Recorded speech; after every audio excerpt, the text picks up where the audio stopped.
Hey guys, welcome back to Top 10 Nerd. I'm Ron Mackenzie Lafergie. You wanted more Venom? So I have some more Venom. The Venom symbiote has had some pretty crazy adventures, from genocidal force to hero, and I'm here to talk about some cool, interesting, or strange facts about it. I won't be talking only about the villain Venom, but rather the various versions of the symbiote. Also, as some of you may have seen, we have a new channel on its way called Top 10 Gaming. So I know a lot of you have been asking me for videos about gaming related things, and that's the place to go. So check out our homepage at Top 10 Nerd. You can get a link to the Top 10 Gaming page and subscribe right now so you don't miss any videos. Now onto the list. Here are the top 10 facts about Venom, Part 2.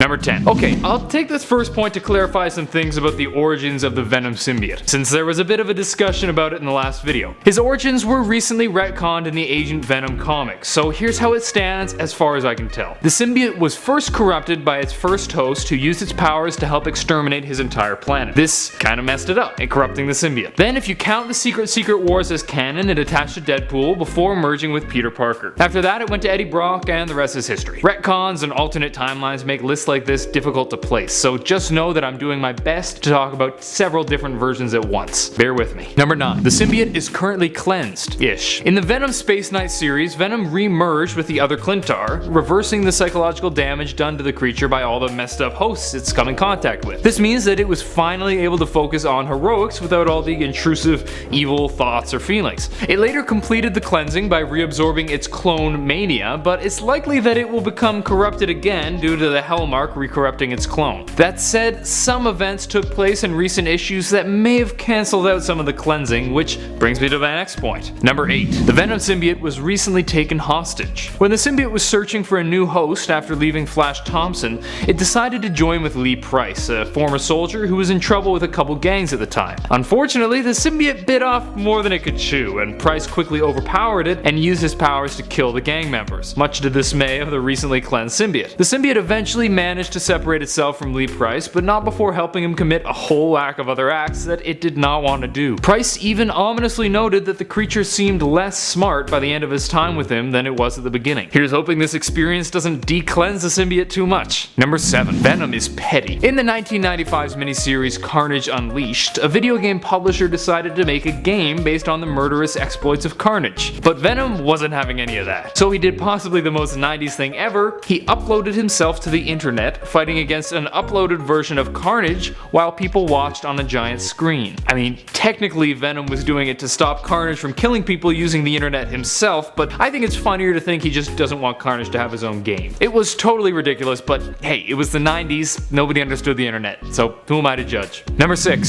Speaking of the Venom symbiote doing ridiculous things with wires, it can apparently travel through phone wires, because again, 90s. When the symbiote wanted to attach to Eddie Brock's ex-wife Anne Weying, it left Brock while he was on the phone with her, went through the phone lines and into Wayne. This allowed her to escape the NYPD, but unfortunately it wasn't so good for her mental wellness. Turns out it's pretty scarring to have an alien creature attach itself to you and make you all freaky because she committed suicide soon after being released by the symbiote. Number 5. The symbiote can't attach to more than one host at a time. You think that given its crazy ability to enter the internet and travel through phone lines, there isn't much the symbiote can't do. But it turns out the line is drawn when joining with two hosts at once. In the fight between Spider-Man and the newly bonded Eddie Brock, the symbiote tried to bond with Spidey and Eddie at the same time, but it didn't work, allowing Spider-Man to barely get away. This makes some sense since the symbiote seems to have just one consciousness, but it's pretty weird that it can do so much crazy stuff but can't deal with an extra host. Number 4. Pronouns were important to Venom even before social justice folks started talking about them. You know that nowadays there's a fair bit of discussion about the importance of what pronoun people use. Wherever you stand on this argument, what's interesting is that the pronouns used by Venom and Carnage actually say a lot about their characters. Since Venom strives to work with his host, he generally uses the term we. Carnage, on the other hand, uses the term I, since he takes over and dominates his host. Wonder what Jordan Peterson would have to say about that. Number 3. Venom is quite the baby daddy. We all know about Carnage, the offspring accidentally created by Venom that later bonded with Cletus Cassidy. But he has a bunch of other kids. He has a daughter/clone named Mania, cloned from a piece of Venom's tongue, as well as 5 other offspring offspring named Scream, Agony, Lasher, Riot, and Phage. These 5 Life Foundation symbiotes were forcefully spawned from Venom by the Life Foundation, who took his last 5 seeds in an attempt to create super cops. There's a lot to talk about with these 5, which brings me to my next point. Number 2. Venom's kids are pretty badass. As before, we all know that Carnage is one bad dude, but Venom's other 5 offspring as well as Mania are pretty sick themselves. After Scream killed the other 4, they merged to create a hybrid symbiote, which was later re-separated and bonded to a bunch of soldiers sent to fight Carnage. Later, the same 4 bonded to none other than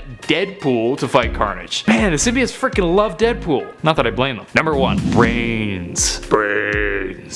While earlier in his publication Venom was known for threatening to eat the brains of his enemies, we hadn't really seen much of this zombie-like action. However, once the symbiote had bonded with Mac Gargan, we saw a whole new side to the creature. When fighting with Norman Osborn's Dark Avengers in 2010's Siege, he'd straight up eat Asgardians, calling them the Kobe beef of people, which sounds disturbingly delicious. It was funny seeing Venom go from joking about brain eating to actual brain eating, and although it came off as a bit corny, it was pretty crazy nonetheless. That's it for today. Hope you guys enjoyed. If you did, please smack that thumbs up button and subscribe to Top 10 Nerd for more videos. You want gaming videos? Check out Top 10 Gaming. What would you do if you could upload yourself to the internet? Let me know in the comments down below. Until next time, I'm Ron McKenzie LaFergie with Top 10 Nerd. Later, nerds.